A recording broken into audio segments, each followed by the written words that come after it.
Right, sometimes I look around, literally and metaphorically, and I think, why is there so much stuff, man? I don't need there to be this much stuff. I probably don't need 6 hoodies. No one needs 6 hoodies. It sounds like a normal number. I don't think it's normal. I don't need 8,000 screenshots on my phone that I'm definitely never gonna look at again. There's also all those like mental loose ends, isn't there? Some of them just need tying up so you can fuck them off. Some of them probably just need fucking off anyway and not tying up, and they're not even worth being there. Eventually, the physical stuff and the digital stuff starts contributing to the mental stuff, and then all of a sudden, clutter is just clutter, regardless of the form in which it manifests. And to some extent, right, you gotta be able to live with the chaos, because there will always be chaos in life. However, life should be more streamlined than this, man. And so today, I am dedicating a day to decluttering the fuck out my life. So I'm gonna take you with me, show you how I'm doing it. Let's go. Phase 1 is the physical declutter, otherwise known as the clean, tidy and throw shit out phase. Some people say you should start your day with the hardest task. I say, nah mate, start with the easy shit. Slide into it, we're kicking it off in the kitchen. Obscene levels of recycling built up. Dishes, standard. Insanely packed food shelf. No idea what's even going on up there.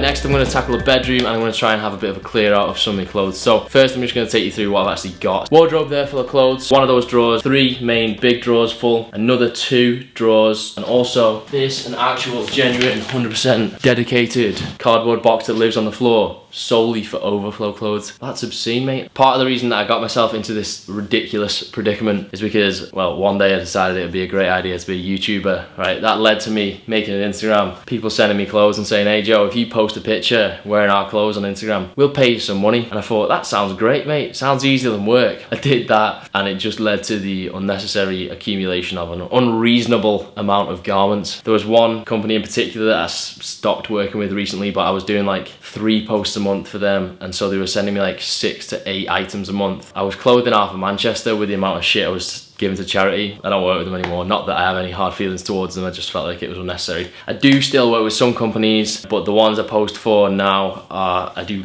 less frequent posts, and I make sure it's like stuff that I can get now and again and just keep for a long time, rather than just fucking new shit all the time, man. I do have a fitness clothing sponsor. I feel like because I'm a fitness YouTuber, it is acceptable to have like more than the average amount of gym clothes. Is that okay if I go to the gym for a living? I think that's okay, mate. I also have my nutrition sponsor, Bulk Powders. That's it. That's my reason for having too much shit. Out of all of it, I literally wear like 10%, man. However, there are a lot of like rainy day things or like occasional things. Like one of those drawers is just full of ski stuff. Like you can't be throwing out your ski stuff just because you haven't been skiing in a couple of weeks. Like I'm gonna go skiing again one day, so I need it, you know what I mean? And then there's like seasonal stuff like turtlenecks and fucking, you know.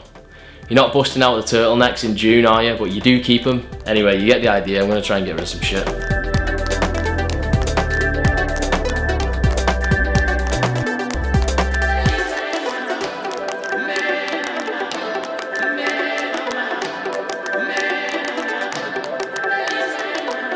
Got rid of this, plus another little pile over there. Enough stuff to finally get rid of the box. The box is going.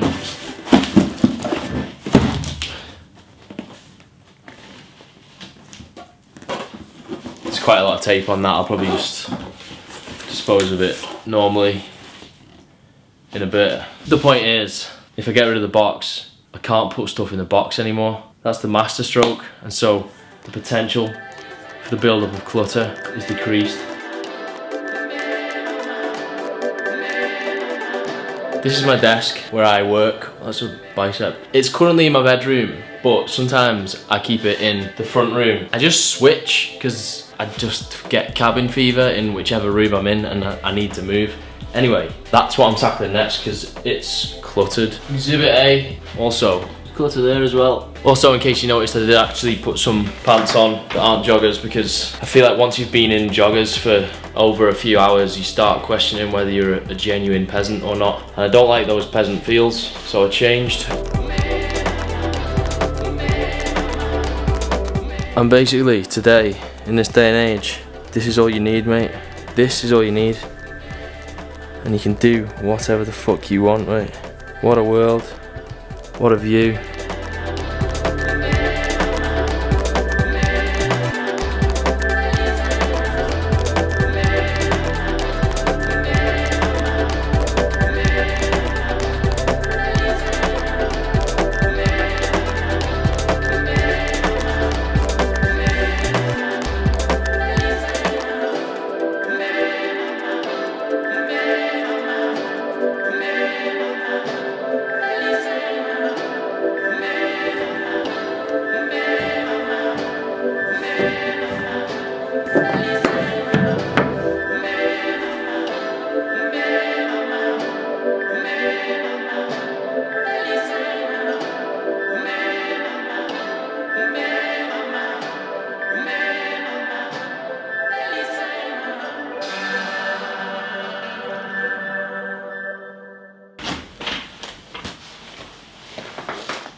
Phase 1's complete.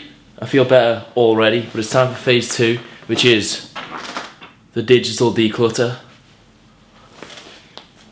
Let's do it. First up, I deleted everything I could delete from a Mac, and anything I couldn't delete was at least organised into a folder. And since you can't just have odd files out there alone in the wilderness like lost souls, the miscellaneous category again comes into play for all of those that don't go into any other folder. After that, I removed all the folders I don't need quick access to from the sidebar. I usually put these here just to make transferring files easier, but then I forget to remove them and it just results in it looking messy.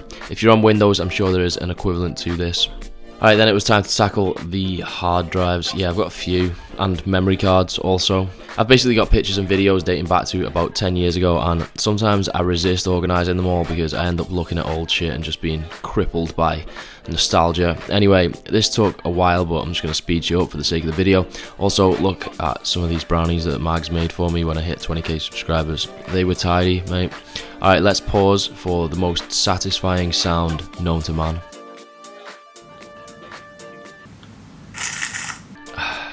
Next, I removed all of the apps from the dock bar that I don't use frequently, so again, just trying to keep shit minimal, keep shit streamlined. Finally, I went into my emails and unsubscribed from all the shit I don't want to receive anymore. Gmail filters most of this stuff out anyway, but it's just nice to be on fewer email lists so you're only getting stuff you're actually interested in. Next, I moved from my Mac to my phone and I started by uninstalling all the apps I don't need. So don't be scared about this shit because if you ever need anything, it literally takes 2 seconds to download it again. And if there's some apps that you think you will use just very infrequently so you don't want to delete them, you can always drag them all into a folder so that you just declutter your screen a little bit. Obviously you can title this folder whatever you like, but may I suggest the misc/miscellaneous category. Also, I went into my settings and turned off all the notifications I don't need, and I removed any widgets I don't care about or that are likely to distract me and lead me down a rabbit hole, aka the news. I went into my photos and deleted whatever I could, and then I also muted my group chats in WhatsApp because nothing good ever comes out of group chats, mate. Oh, would you look at the time? It's time for phase 3. That was way too late. Why am I doing that now? Why is my body moving independently to my words? I want to do that one more time, but do it in sync. Oh, would you look at the time? It's time for phase 3, the mental declutter. Possibly, I would say definitely the most important phase of all these decluttering processes. So we're gonna free up some space in the mind, mate. We're gonna create an open forum. We're gonna put some shit in a mental metaphorical box over here and put some stuff over here. We're gonna create the space with which we can then think, see, operate more clearly so that we're able to become high functioning individuals, utilising those faculties which have been bestowed upon us yet which are sometimes hindered by the occasional mental fog, the lack of clarity, mate, the cloudiness. We're gonna demist the mind. This is me spraying demister on my mind. That's what we're gonna do. I'm just saying words. You know what I'm saying though. I think you get the picture, don't you? Let's do it. That was ridiculous. Right, so the sick thing is, once you've got rid of the physical and the digital clutter, you've already made a pretty big dent in the mental stuff, right? Because the physical becomes mental, doesn't it? You know, that's nothing new. A build-up of shit becomes a build-up of shit. So get rid of that shit. You get rid of some of this shit. And now that my apartment is fucking immaculate, I already feel better about it, mate. Now I am residing in a much more welcoming and hospitable environment, mate. I'm in a fertile breeding ground of ideas, ready to get shit done and focus and be a productivity master. I'm just kidding. I just tidied up, but it does help, right? And there are a few other things that help and some other stuff that I do from time to time. I'm actually not gonna do them all today because I've just got to get on with my life, mate, and carry on with other stuff, actually. So what I will do is feed them to you in list format and I'll demonstrate through the medium of video. So these are the rest of my tips for decluttering the brain, mate.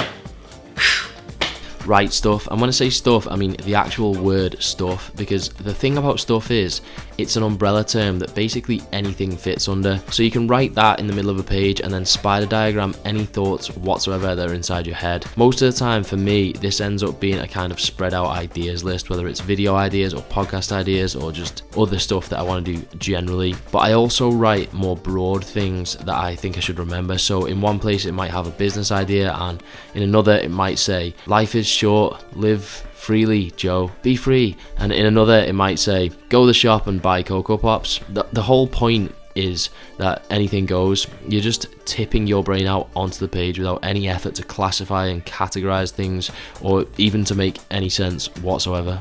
Read some fiction, and yeah, reading is great, but I say specifically fiction because you want to switch off, not switch on. You're reading for leisure and to relax.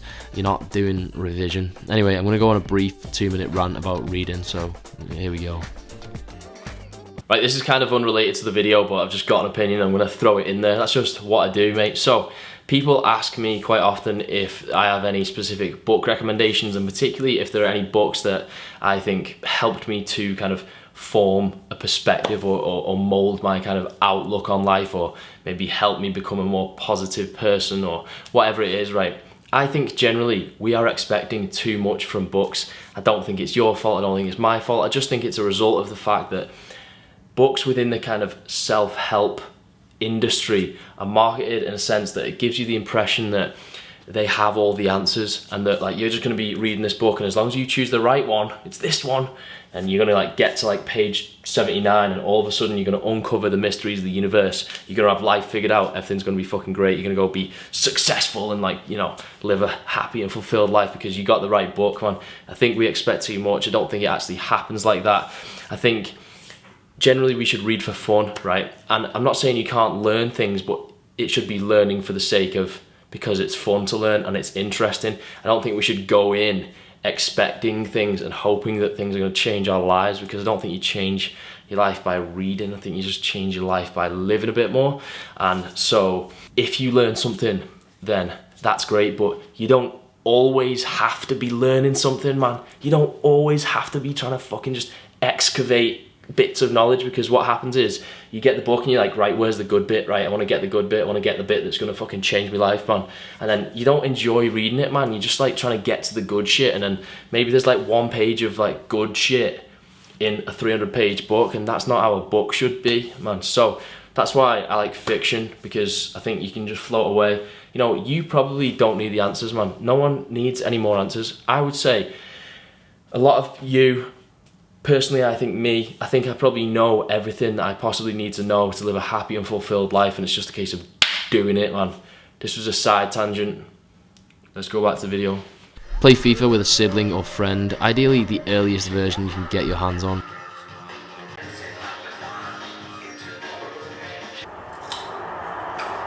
I'm gonna use it. It is like for most see when someone scores, won't we? Maldini. Oh, Maldini. Go on, lad. Now, I don't have much theory for this, but to be honest, I just think it's nice to chill out and be a kid now and again and not feel guilty about taking some time out of your constant fucking hustle to appreciate the finer things in life. Like how, if you say Dennis Bergkamp in an accent, it can sound a bit like you're saying, there is bear come.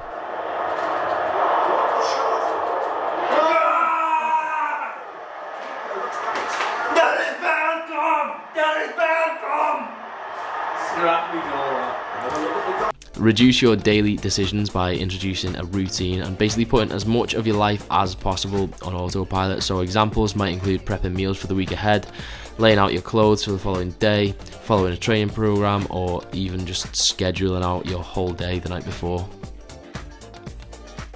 Now, I'm not saying don't listen to podcasts and audiobooks. I suppose in a similar vein to the fiction versus non-fiction argument, I think it's just good to limit the flow of information into your brain if at all possible.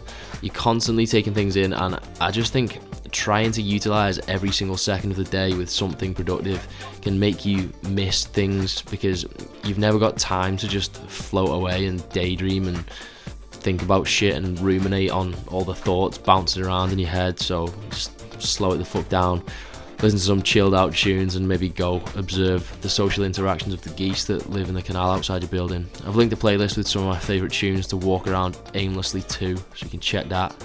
Instead of writing everything you're going to do each day, write everything you've done as you complete it. Honestly, I love a to-do list, but I don't think we really need them. Like, if you're actually going to forget to do something, it probably wasn't that important. You're still getting a log of everything you complete each day. You just don't have that shit at the bottom of the list, incomplete, nagging at you. Finally, drink less caffeine. I just don't think being wired is good. I mean, obviously it's great for a very short-lived period of time, but for general mental clarity, it is the opposite of what you want, really. A scattered mind tends to be busy but not productive.